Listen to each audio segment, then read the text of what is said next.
Hey everybody, Wilfie here. Today is a bit of a special day, not for any huge reason, but it should be clear here in just a second. Make this turn and I will switch the camera so that you can see what I mean. I'm just off to get a sandwich. Hopefully that's showing up. Yeah, there we go. So, yeah. Car is about to turn 100,000 miles old.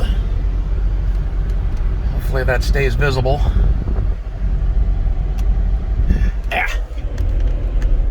Turn off the stupid air conditioner. Friggin' noisy. I can make it for, a mile and a half.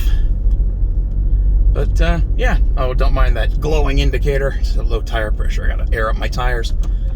But, no biggie. I can do that in a bit. Oh, 9999. 99999. 5 nines.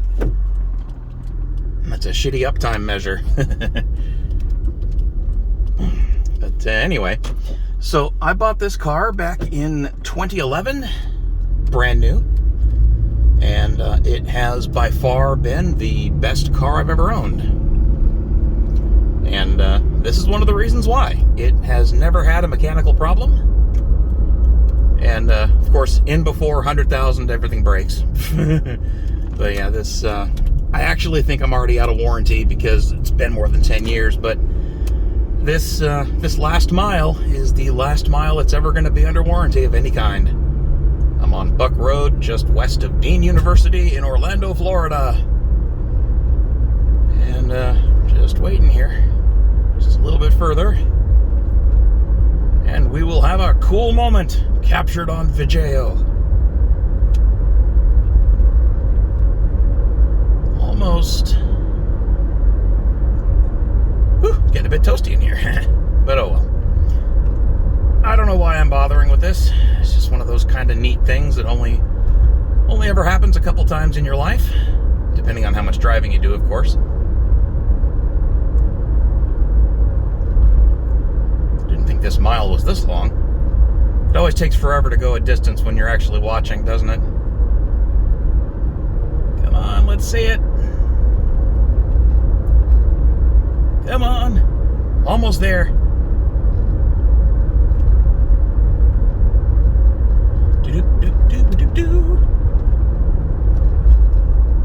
I know this road's more than a mile long. I'm gonna laugh if it just stops at 99999. There it is! 100,000 miles! Woohoo! Good job, car. You frickin' made it. Beast-O-Matic stops for nothing.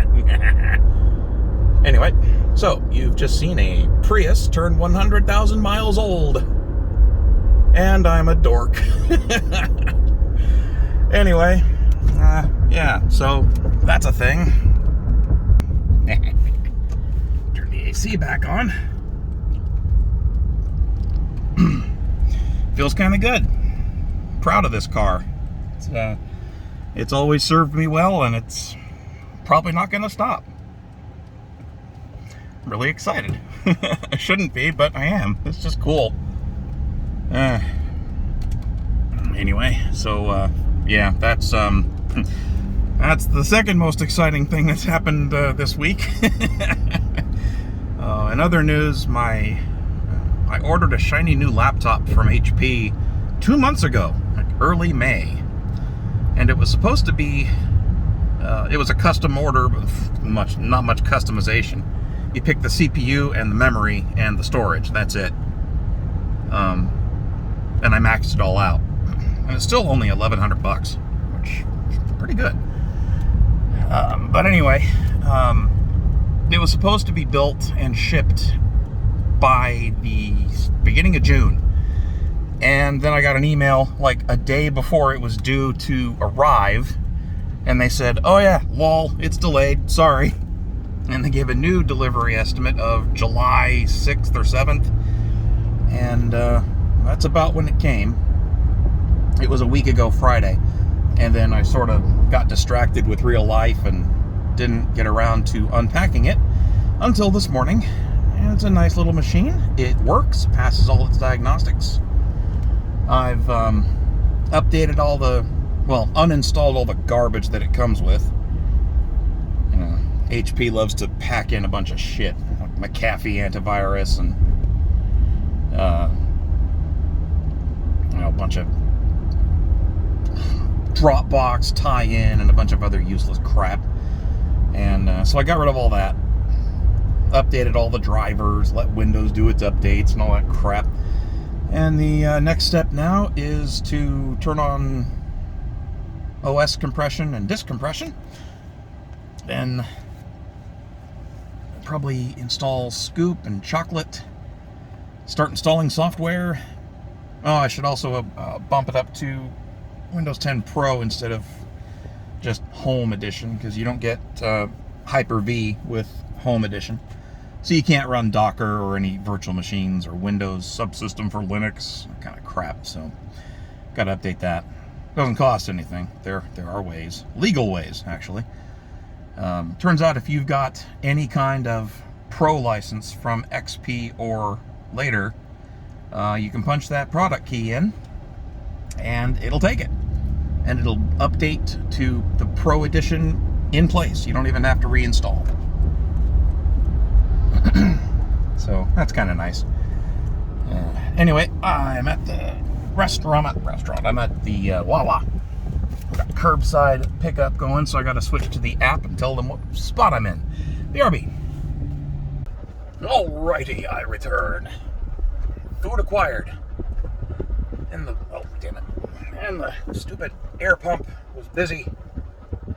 So I'll use my little cigarette adapter powered inflate-o-matic once I get home after I have my lunch. Just inflate the tires. No biggie. Well, I don't know why I'm telling you guys this. You don't give a shit. So yeah, new laptop is up and running. The car is 100,000 miles old now. Good beef. The cats are doing well. They are protesting a little bit. I haven't been giving them wet food for about a week because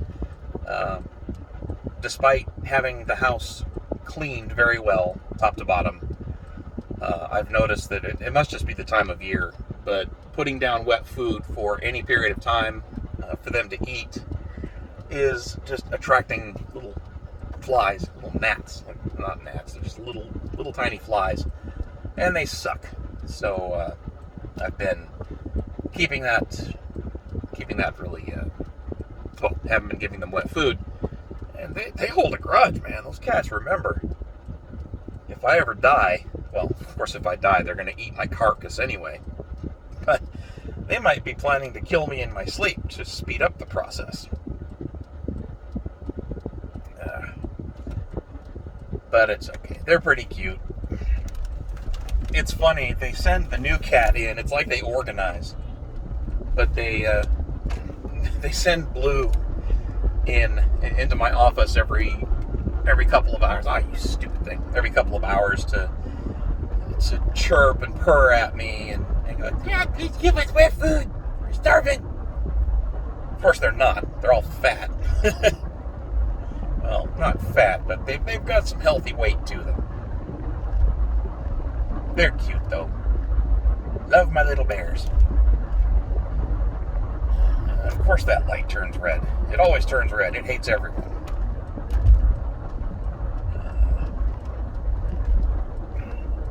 I'm actually feeling the urge to live stream today for the first time in a while. So I think I'm going to... I know what I'm going to play. I jump back into X3 and Lit Cubes. I set up something kind of neat, hopefully. It might entertain people. We'll see how it goes. It might be funny, it might be a cheesy gag, who knows. But it's worth a shot. I think it's funny. It's at least cheesy funny, or silly, I guess. Yeah, I had something else to talk about, and I don't remember what it was now. haven't been keeping track of news or events lately. Oh yeah, I suppose this one kind of stands out. There's some developer who wrote one of the more popular Super Nintendo emulators, I guess. Allegedly killed himself a couple weeks ago, and there's no proof of this, of course. Nobody's been able to turn up a death certificate or an obituary or a news article or anything to corroborate the story. It's just some whiny asshole claiming to be his friend who posted this Google Doc blaming Kiwi Farms, those dastardly evil people that sit there and point at people and laugh, horrible people, of killing this guy, driving him to suicide, which is, of course it's complete horseshit, because he had a really short thread on Kiwi Farms. He showed up and participated in that thread, even openly said, I don't mind this, it's kind of funny, and then even tried to privately contact the site's owner, who in return offered to help him. And now, and a day later, he goes missing, and some supposed friend of his is claiming, oh yeah, they killed him, blah, blah, blah. And naturally, all the autists in the emulation community have decided that, I'd say, we gotta take down the farms, damn it. And so they paid, probably, I imagine they scrounged up a couple $1,000s, and they paid to DDoS Kiwi Farms for a few days. Of course, the owner of Kiwi Farms kinda has things set up to deal with that sort of thing. And of course the money runs out eventually, and like every other angry internet person, they lose interest in the shiny thing after a couple of days, and the novelty wears off, and they've got some other outrage to go be outraged at. So of course they stopped, and that's really been the end of it. And the story hasn't managed to get any real traction anywhere, except for the Register, which of course is kind of a trashy rag to begin with. Nobody else has really picked it up and run with it, because I think some wily reporter that was thinking about writing about it actually did a little bit of digging for once, in an astonishing change of behavior. A journalist actually doing journalism. But it just turns out you can't really whip up too much outrage over something that you can't even document really happened. The guy lives in Japan, and he's an expat, so he's not native. He's I forget if he said he was German or what. No, that's some other idiot. Never mind. But yeah, so this guy is not Japanese, but he was living in Japan, and there would be something. It's not, the Japanese are not that secretive about stuff like that, especially for a non-Japanese, for a non-citizen. They don't give a shit about discretion. But yeah, people called around, and nobody could find any indications that he was even there, or that he had killed himself, or that he was even dead. So it's another, what they call gay op, to try to slander a website. And it always comes back to that same idea that, oh, you said something mean, so we have to destroy you. It's just so retarded. It's so tiresome. I guess the Southern Poverty Law Center and the Anti-Defamation League both managed to get, I guess, Nick Fuentes or whatever, banned from Twitter. And they're dancing on it. They're happy as can be about it. Yay, we censored somebody. Aren't you assholes supposed to... Are you even pretending to care about personal liberty at all anymore? Really? And, as far as they're a private company, they can do what they want. Fuck you. The private business is overtaking and replacing the public square. So, nah, fuck that noise. First Amendment still applies. And if it legally doesn't, that needs to be fixed so that it does. It's like, well, just because we're locking you in a concrete box with no windows or telephone doesn't mean we're silencing you. You can technically still talk, you just can't do it on this platform or any other platform, whether it exists or not. If it exists, we'll pressure it until it bans you, or we'll destroy it. And if you try to build your own platform, we'll destroy that too. But you're totally not being silenced, assholes. That is, I can't believe anybody tolerates that bullshit or thinks it's okay. It's just crazy shit. But, whatever. These people, it's funny, they're using tactics that the fucking government has openly admitted doesn't actually work. Because, there are places where people can meet and converse that don't involve social media. Go figure. You guys don't own all the platforms. You can't close down the bars forever.